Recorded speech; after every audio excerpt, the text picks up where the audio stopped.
বন্ধুরা, আজ আমার একটা খুব প্রিয় কাজ আমি তোমাদের সাথে শেয়ার করব। এই মা দুর্গা ওয়াল হ্যাঙ্গিংটা, এটা আমার ওয়ান অফ দ্য ফেভারিট কাজ। সো এর শর্টস তো তোমরা দেখেছোই, কিন্তু পুরো প্রসেসটা আজ আমি তোমাদেরকে বলবো। সো যারা ইন্টারেস্টেড নাও অবভিয়াসলি স্কিপ করে দাও, আর যারা ভাবছো দেখে দেখে একটু ট্রাই করতে চাও তারা কিন্তু অবশ্যই দেখো। একটু কনফিডেন্ট বুস্ট করে দিই, তোমরাও চাইলে এগুলো বানাতে পারবে বাড়িতে বসে। তার জন্য ভিডিওটা পুরোটা দেখো।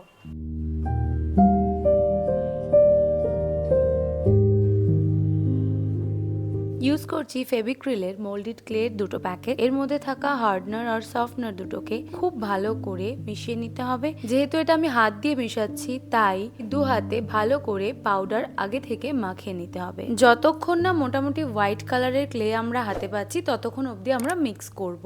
আর এটা হলো আমারই বার্থডে কেকের কার্ডবোর্ডের বেসটা। কেকটা তো খেয়ে ফেলেছি, বাট কার্ডবোর্ডের বেসটাকে ফেলতে পারিনি। কার্ডবোর্ডের উপরে পেন্সিল দিয়ে ডিজাইনটা হালকা করে ড্র করে নিয়েছি। এবার ওই দাগগুলোর উপর দিয়েই ফেভিকলটা আমি দিয়ে নিচ্ছি। ক্লে দিয়ে কয়েকটা থ্রেড আমি আগেই বানিয়ে রেখেছিলাম। অন্য কোনো একটা ভিডিওতে থ্রেড বানানোর প্রসেসটা আমি তোমাদেরকে দেখিয়ে দেবো। ক্লের থ্রেডগুলোকে আঠার উপর দিয়ে ডিজাইন অনুযায়ী আমি বসিয়ে দিচ্ছি এক এক করে। যেহেতু আমি আগে কখনো লিপ্পান আর্ট করিনি বা কোথাও শিখিনি, তাই প্রথমটায় আমারও একটু অসুবিধা হচ্ছিল, কিন্তু করতে করতে ব্যাপারগুলো বুঝতে শিখলাম।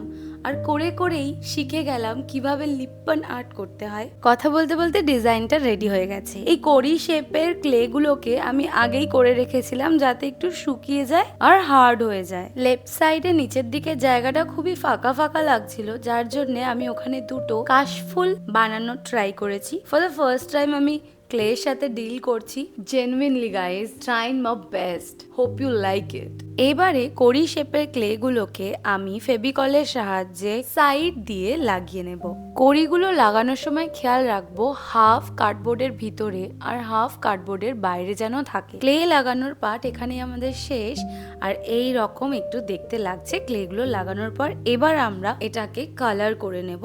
তবে কালার অ্যাপ্লাই করার আগে জেসো বা গেসো অ্যাপ্লাই করে নেওয়াটা কিন্তু সব থেকে ইম্পর্টেন্ট কাজ। গেসো যে কোনো আর্ট ওয়ার্কের বেসটাকে খুব স্ট্রং করে, আর হোয়াইট বেস থাকার জন্য পরবর্তী কালারগুলোর খুব ব্রাইট ফিনিশ আমরা পাই।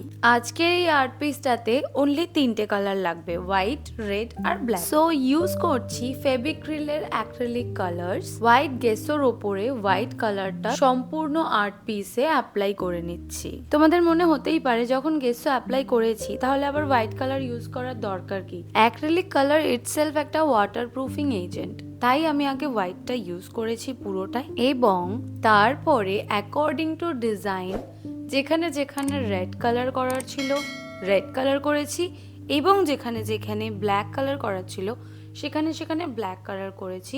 মেইনলি চোখগুলোতে ব্ল্যাক কালার করব বলে প্ল্যান করেছিলাম, আর মা লেখা যে ডিজাইনটা রয়েছে তার মধ্যে রেড কালার করেছি। আশা করি কালার কম্বিনেশনটা তোমাদের ভালো লাগবে। এই কড়ি শেপের যে ক্লেগুলো আছে এগুলোকে তোমরা আলাদাভাবে হোয়াইট কালার করে নিয়ে আর বেসটার মধ্যে আগে রেড কালার করে নিয়ে পরেও ফেভিকল দিয়ে অ্যাটাচ করতে পারো। And now it's my favourite part, মিররগুলো অ্যাটাচ করতে হবে আর্ট পিসটার মধ্যে। সো আগের মতোই আবার ফেভিকলগুলো যেখানে যেখানে মিরর অ্যাটাচ করব সেখানে সেখানে লাগিয়ে নিলাম, আর আস্তে আস্তে করে এক একটা মিরর তুলে তুলে সেই ফেভিকলের ফোঁটাগুলোর ওপরে আমি বসিয়ে নিলাম। আর্ট পিসটা মোরলেস কমপ্লিট হয়ে গেছে। এবার খালি ওর নিচে জোড়ার জন্য আমি কয়েকটা ডেকোরেটিং আইটেমস বানিয়ে নিয়েছিলাম ক্লে দিয়ে, সেগুলোকে অ্যাটাচ করে দিয়েছি। অ্যান্ড আমাদের ওয়াল হ্যাঙ্গিংটা কিন্তু রেডি হয়ে গেছে।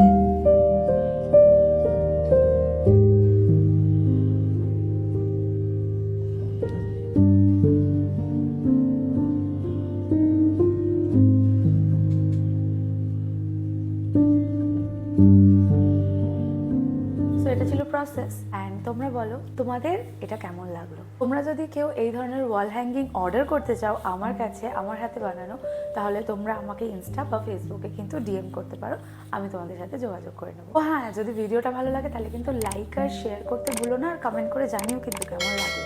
Bye bye.